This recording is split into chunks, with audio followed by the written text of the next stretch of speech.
Good morning, students. I am Shikha, and you're watching your YouTube channel Food Solution for Business Law. So we were studying about Contract Act 1872. हमने बहुत सारे topics cover कर लिए हैं. Now we will cover the topic which is called breach of contract. हमने contract को देख लिया था कि कैसे कॉन्ट्रैक्ट बनते हैं, क्या उसके एलिमेंट्स हैं. Now we will see breach. That means contract का टूटना. कोई भी पार्टी अगर अपने ऑब्लिगेशंस को परफॉर्म नहीं कर पाता है, अपने ड्यूटीज़ को परफॉर्म नहीं कर पाता है, तो इसे ब्रीच ऑफ कॉन्ट्रैक्ट बोलते हैं. And this is defined under section 73 to 75. Breach of contract is defined under section 73 and 75. Breach of contract के कुछ रेमेडीज़ है, कुछ टाइप्स हैं. Now we will see one by one types of breach of contract. कितने types के breach of contract? There are two types of breach of contract. First, anticipatory breach and second, actual breach. पर इनको जानने से पहले हम लोग breach and discharge के बीच में डिफरेंस समझ लेते हैं. डिस्चार्ज ऑफ कॉन्ट्रैक्ट में जब दोनों पार्टीज़ अग्री करती हैं to make a new contract और टू कैंसिल अ कॉन्ट्रैक्ट, तो वो डिस्चार्ज ऑफ कॉन्ट्रैक्ट कहलाता है. इसमें दोनों पार्टी अग्री करती है. पर ब्रीच ऑफ कॉन्ट्रैक्ट दोनों पार्टी के एग्रीमेंट से नहीं होता है. इसमें कोई एक पार्टी धोखा देती है. इट इज़ लाइक अ धोखा देना इन अ कॉन्ट्रैक्ट. आपने कॉन्ट्रैक्ट किया पर आपने लास्ट में उस कॉन्ट्रैक्ट को पूरा नहीं किया. वो एक धोखा देने टाइप होता है. तो breach of contract is different from discharge of contract, क्योंकि डिस्चार्ज ऑफ कॉन्ट्रैक्ट में दोनों पार्टी अग्री करती हैं डिस्चार्ज के लिए, पर ब्रीच ऑफ कॉन्ट्रैक्ट में कोई एक पार्टी दूसरी पार्टी को धोखा देती है. What is anticipatory breach of contract? तो one first type is anticipatory breach of contract. आप लोग एकदम ध्यान रखिएगा कि anticipatory breach of contract promisor की तरफ से होता है. Promisor refuses to perform his promise. Promisor जिसने बोला था कि हाँ मैं ये करूँगा, वो ये काम नहीं करता है before the time of contract. As for example, mister A ने मिस्टर बी को घर बेचने का कॉन्ट्रैक्ट बनाया था और मिस्टर बी ने बदले में 20,000 रुपये देने के लिए ये कॉन्ट्रैक्ट बना था कि मिस्टर ए मिस्टर बी को घर बेचेगा और मिस्टर बी 20,000 रुपये बदले में देगा. अब जो प्रॉमिसर है वो कॉन्ट्रैक्ट तोड़ देता है. इस केस में प्रॉमिसर है मिस्टर ए. मिस्टर ए ने प्रॉमिस किया था कि वो अपना घर मिस्टर बी को बेचेगा 20,000 रुपये में. अब मिस्टर ए बोलता है कि नहीं, मुझे घर नहीं बेचना है.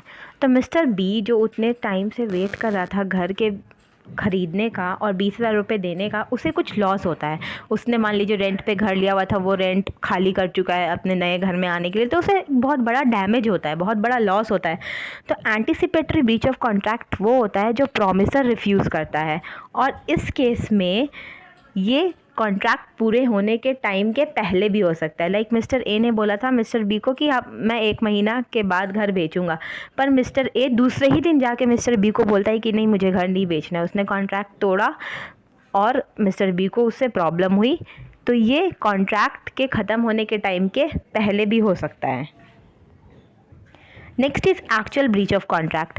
एक्चुअल ब्रीच ऑफ कॉन्ट्रैक्ट का मतलब होता है जिस दिन कॉन्ट्रैक्ट को होना था उस दिन वो कॉन्ट्रैक्ट का कैंसिल होना.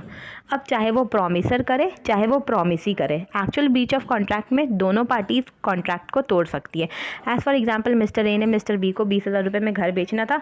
अब जिस दिन घर पे के पेपर्स पे साइन होने का था उस दिन मिस्टर ए ने बोला कि नहीं, मैं घर नहीं बेचूंगा, या उस दिन मिस्टर बी ने बोला कि नहीं, हम घर नहीं खरीदेंगे. तो that is called actual breach of contract. दोनों में बस एक यही डिफरेंस है कि actual breach of contract same date पे होता है जिस दिन कॉन्ट्रैक्ट साइन होना होता है, और एंटीसिपेटरी ब्रीच ऑफ कॉन्ट्रैक्ट उसके पहले भी हो सकता है. और एंटीसिपेटरी में प्रॉमिसर धोखा देता है and actual breach of contract में दोनों में से कोई भी पार्टी धोखा दे सकती है. अब आती है remedies for the breach of contract. क्या हुआ है, मिस्टर बी ने और मिस्टर ए ने, किसी भी पार्टी ने कॉन्ट्रैक्ट तो तोड़ दिया है. लेट अस सपोज कि एंटीसिपेटरी ब्रीच हुआ है. मीन्स मिस्टर ए ने मिस्टर बी को घर नहीं बेचा है.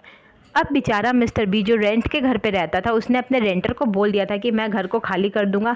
रेंटर ने किसी और को घर दिखा दिया था और उसको बोला था कि आप आ जाइएगा इतने महीने बाद. अब मिस्टर बी तो हाउसलेस हो गया, उसके पास अब घर नहीं बचा. ना मिस्टर ए ने उसे घर दिया और उसने बेचारे ने अपने रेंट का घर भी छोड़ दिया था. तो इस केस में बहुत सारी रेमेडीज़ होती है टू पार्टीज़ जो मिलती हैं. तो we will study about remedies for the breach of contract. These are 5 remedies for breach of contract. First, recession of contract. Second, quantum merit. Third, specific performance. Fourth, injunction and fifth is damage. इसमें damage को थोड़ा समझना है क्योंकि ये एक long question में भी कभी कभी दिखाई दे सकता है या शॉर्ट नोट में भी कभी कभी दिखाई दे सकता है। Now we will discuss one by one all these remedies. So first is rescission of contract. Rescission of contract का मतलब होता है, as for example mister A ने मिस्टर बी को घर बेचना था। अब मिस्टर ए ने मना कर दिया है कि हम घर नहीं बेचेंगे। अब मिस्टर बी मिस्टर ए को 20,000 रुपीज़ देने के लिए ऑब्लाइज नहीं है। मिस्टर बी को कोई पैसे मिस्टर ए को नहीं देने होंगे। That is called recession. ये ब्रीच ऑफ कॉन्ट्रैक्ट की एक रेमेडी है कि कॉन्ट्रैक्ट का एक पार्टी अगर कॉन्ट्रैक्ट परफॉर्म नहीं करता है तो दूसरे पार्टी को भी अपने साइड का कॉन्ट्रैक्ट परफॉर्म करने की ज़रूरत नहीं है। Next is quantum meruit. Quantum meruit as a name suggest, इसमें होता है सपोज दैट, एग्जाम्पल समझते हैं, मिस्टर ए ने मिस्टर बी को घर देने का वादा किया था, पूरा घर 20,000 में देने का प्रॉमिस किया था। पर अब मिस्टर ए को मिस्टर बी पे थोड़ी दया आ गई है कि हाँ उसने रेंट भी छोड़ दिया है। तो मिस्टर ए ने बोला कि ठीक है, नीचे वाला फ्लोर तुम ले लो, ऊपर वाले फ्लोर में हम रहेंगे, पूरा घर नहीं देंगे पर नीचे वाला फ्लोर तुम रख लो। तो that is called quantum merit. तो नीचे वाले फ्लोर का जो भी पैसा होगा वो मिस्टर बी को मिस्टर ए को देना होगा। सो जितना कॉन्ट्रैक्ट फुलफिल किया गया है उस हिसाब से ही कंसिडरेशन को देना is called quantum merit. Next is specific performance. Specific performance भी जैसा नेम कह रहा है बस वही है। एज़ फॉर एग्जांपल मिस्टर ए को मिस्टर बी से घर मिलना था पर मिस्टर बी ने रेंट वाला भी छोड़ दिया है और ए से घर भी नहीं मिला है। तो क्या होगा, मिस्टर बी मिस्टर ए को बोल सकता है कि अगर तुमने मुझे घर नहीं दिया तो तुम मेरे लिए रेंट के लिए दूसरा घर खोज दो। ये होता है स्पेसिफिक परफॉर्मेंस। अगर कॉन्ट्रैक्ट को मिस्टर ए ने पूरा नहीं किया है तो मिस्टर ए का ये ऑब्लिगेशन बनता है कि मिस्टर बी के लिए कुछ और करे स्पेसिफिक, जो मिस्टर बी बोलेगा, लाइक रेंट का घर ढूंढ दो। Next is injunction. इंजक्शन एक डिफरेंट टाइप का रेमेडी है जो कोर्ट प्रोवाइड करता है। फॉर एग्जाम्पल मिस्टर ए ने मिस्टर बी को प्रॉमिस किया था कि वो घर मिस्टर बी को बेचेगा, पर मिस्टर ए ने मिस्टर बी को घर नहीं बेचा। अब मिस्टर बी चला जाता है कोर्ट कि मुझे कॉन्ट्रैक्ट किया गया था ऐसे ऐसे, अब तो हम बेघर हो गए हैं, मिस्टर ए ने मेरे को घर नहीं दिया है। तो कोर्ट क्या ऑर्डर देगा मिस्टर ए को कि ओके आप बी को घर मत बेचिए, पर आप ये घर फिर किसी को नहीं बेचेंगे, मिस्टर बी के अलावा किसी को नहीं। ऐसा नहीं है कि आपने क्योंकि मिस्टर बी के साथ कॉन्ट्रैक्ट किया था तो अब आप उस डेट पे किसी और के साथ कॉन्ट्रैक्ट नहीं करते। इन फ्यूचर 2, 4, 5 साल बाद आप कर सकते हैं, लेकिन उस कॉन्ट्रैक्ट को जो मिस्टर बी के लिए बनाया गया था वो कॉन्ट्रैक्ट और कहीं पर लागू नहीं होगा। उसको आप फिर घर आप किसी और को नहीं बेच सकते उस डेट पे। तो that is called injunction. And last one is damage. Damage is that कि मिस्टर ए ने मिस्टर बी को घर देना था, मिस्टर बी को वो घर नहीं देता है, मिस्टर ए मना कर देता है। तो इस केस में मिस्टर ए मिस्टर बी को कुछ पैसे दे देगा कि चलो 5-10 हज़ार, कुछ 2-5 हज़ार रुपया तुम रख लो, 2-4 दिन होटल में रहो, घर खोजो अपने लिए, उसके बाद उसमें रहना। तो ये होता है डैमेज। ये भी कोर्ट बताता है कि कितना डैमेज देना है किसको, किस हिसाब से कैलकुलेशन करके कोर्ट निर्धारित करता है डैमेज का amount. So damages are in cash और इन कोई कंसिडरेशंस भी हो सकता है, लाइक एक रूम दे देगा मिस्टर ए कि थोड़े दिन रहो। तो डैमेज किसी भी तरह का हो सकता है। On screen you can see the different types of damages. In case of breach of contract damage award किया जाता है। तो डैमेज डिफरेंट टाइप्स के हो सकते हैं। पहला है ordinary damage, special damage, exemplary damage, nominal damage, damage for deteriorations caused by delay, damage for inconvenience and discomfort, liquidated damage and penalty, and stipulations for interest। इतने टाइप्स के damage होते हैं। ऑर्डिनरी डैमेज बहुत normal type के damages होते हैं। As for example mister A ने mister B को बोला था कि 2-4 बुक्स वो मिस्टर बी को देगा, मिस्टर बी को वो बुक्स नहीं दे पाया तो मिस्टर ए किसी और से लेकर के वो बुक्स मिस्टर बी को दे देता है बाज़ार से। These type are of damages called normal damages और ऑर्डिनरी डैमेज। स्पेशल डैमेजेस वो डैमेजेस होते हैं जो स्पेशल केसेस में लिए जाते हैं। As for example mister A mister B को कुछ सामान देता है कि उस जगह पे पहुंचाना है टाइम पे, 4 बजे से पहले वो सामान उस जगह पे पहुंच जाना चाहिए। Let us suppose mister B उस सामान को 4 बजे वहाँ नहीं पहुंचा पाता है, उसे लेट हो जाता है, वो 6-7 बजे उस सामान को वहाँ पे पहुंचाता है।